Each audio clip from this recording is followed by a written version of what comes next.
വീക്കെൻഡിലൂടെയാണ് നമ്മൾ കടന്നു പോകുന്നത്. മമ്മൂക്ക ആരാധകർ ടർബോ എന്ന ചിത്രത്തിൻ്റെ ടീസറിനോ ട്രെയിലറിനോ വേണ്ടി കാത്തിരിക്കുകയാണ്. എന്നാൽ ടർബോയുടെ പുതിയ പോസ്റ്ററാണ് മമ്മൂക്ക FBയിലൂടെ ഇന്ന് ഷെയർ ചെയ്തിരിക്കുന്നത്.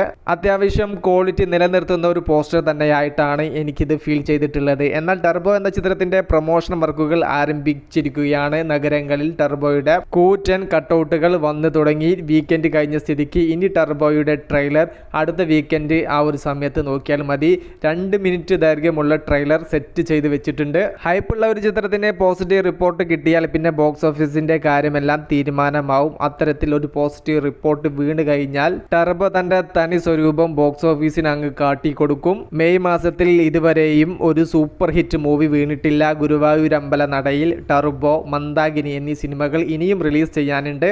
വലിയ പ്രതീക്ഷയോട് കൂടെ തിയേറ്ററിലെത്തിയ മലയാളി ഫ്രം ഇന്ത്യ, നടികർ എന്നീ സിനിമകൾക്ക് ബോക്സ് ഓഫീസിൽ കാര്യമായിട്ടുള്ള ചലനം സൃഷ്ടിക്കാൻ സാധിച്ചിട്ടില്ല. മെയ് മാസത്തിൽ ഇനി ബ്ലോക്ക് ബസ്റ്റർ വിജയം കൈവരിക്കാൻ സാധ്യതയുള്ള സിനിമ ഏതാണ്? ജസ്റ്റ് ഒന്ന് കമന്റ് ആയിട്ട് രേഖപ്പെടുത്തുക. മൂവി പ്ലസ് മീഡിയ, ഞാൻ ജിനോജന.